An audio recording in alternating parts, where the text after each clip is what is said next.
The only people who fear judgment are the guilty.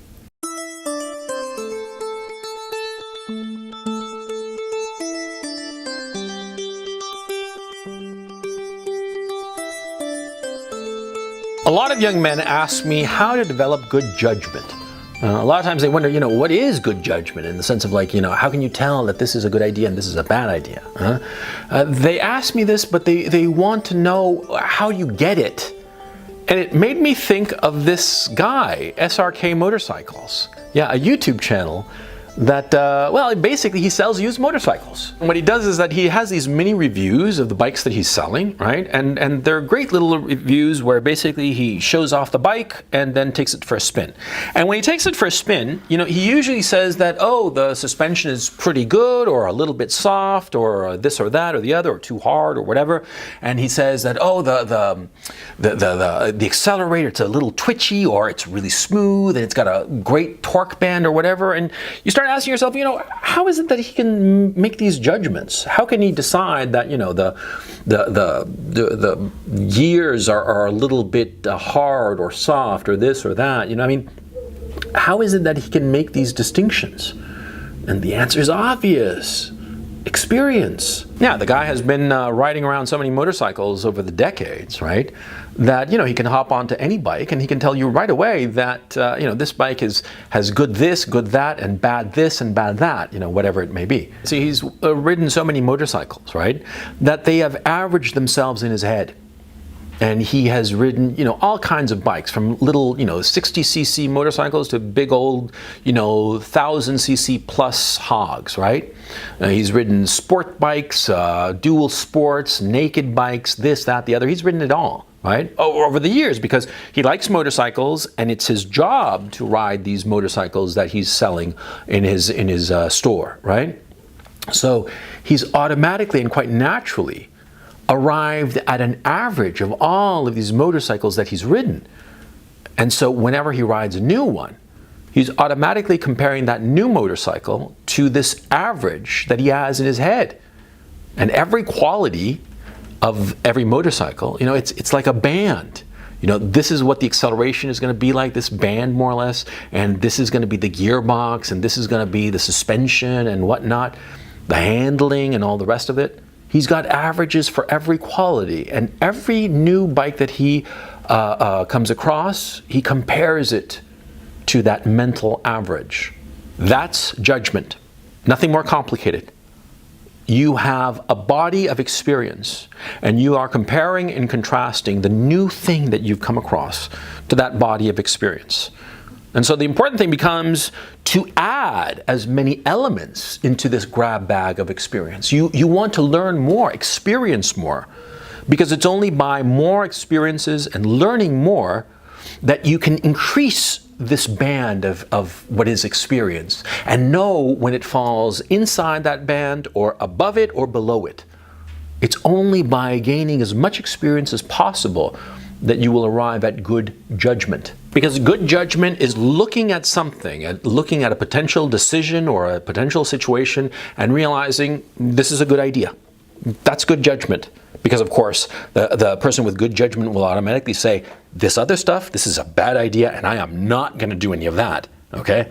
The person with good judgment is immediately eliminating the bad options and only taking the good options. And he takes the good options, whatsoever they may be, based on his personal proclivities, his personal tastes, The guy who's living life well, he can be anybody. He can be a garbage man. He can be a big-time CEO of some company. He can be whomever.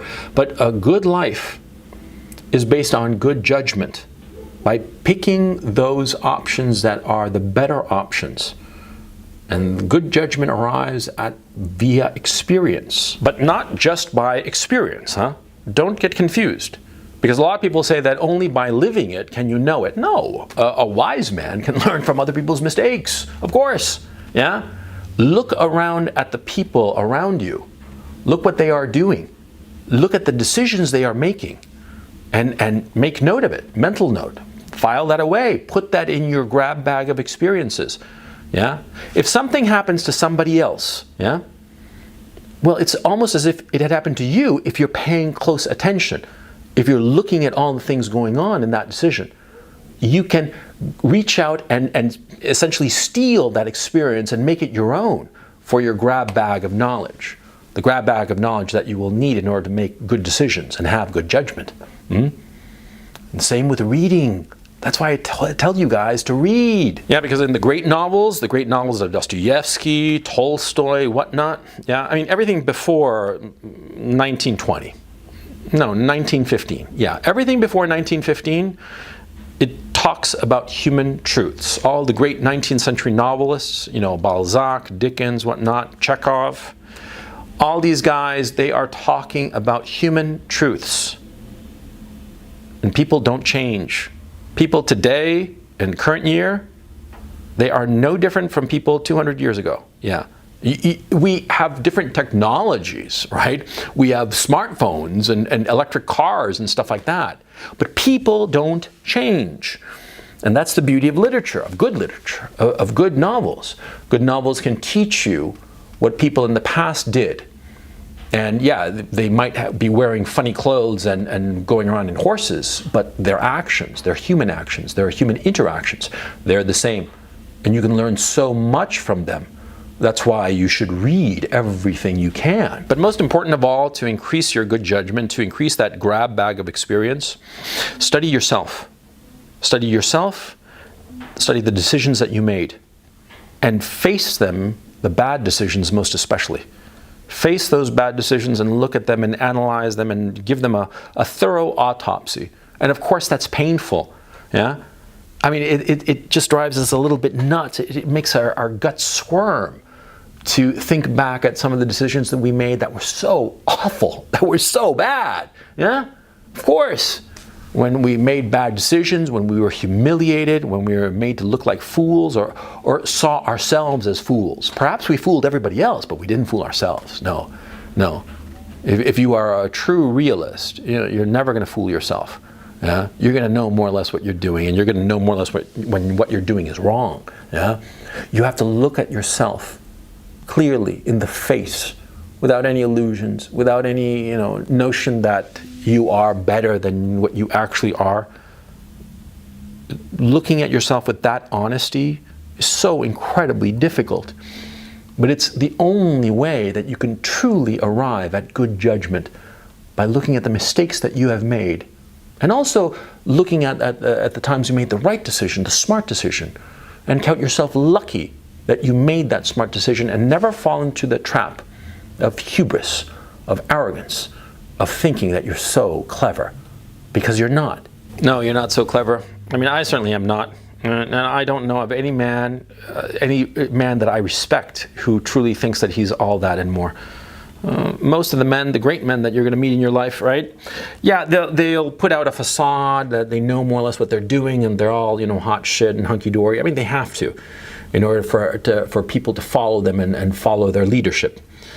But most of those guys, especially the really great guys, the guys who are really aces, you get them in a quiet moment, a private moment, and you talk heart to heart, and the first thing that they're going to be thinking about and lighting on are the mistakes that they made.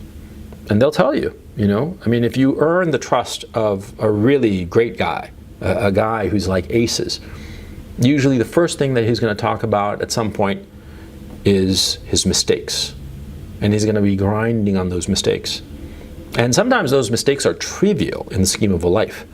And there are a lot of mistakes I made when I was a boy, when I was 15, 16 years old. And I grind about them today. And many times the decisions are forgotten by everybody else except me. And I think about those decisions all the time, the bad choices I made. And I think to myself that those bad choices that I made, in a very real sense, define me, because by facing those bad choices, those stupid decisions that I made, those stupid things that I did, I make sure that I'll never do them again. Yeah, the decision itself might have been trivial. I mean, how much trouble can a 15-year-old get into, right? But they were revealing of flaws that I had, deficiencies that I have, and that I consistently work on. and that I know that they're there. They're never going to go away. These fundamental flaws in my character that I will always carry with me, and so I have to be always on the alert that these flaws don't come out, don't peek out and ruin something, ruin my life. You see, that's the hard thing to do. And you can only arrive at that perspective by way of judgment.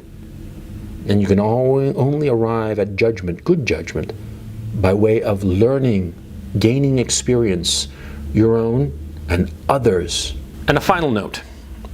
There are a lot of people today that say that you shouldn't judge, that you should not judge others, and you shouldn't even judge yourself. You should just give everybody a pass, And if somebody does something, it's stupid or smart or this or that or the other, you should just, no judgment. We're not going to judge. That's a horrible, horrible perspective. I'd never fall into it, okay?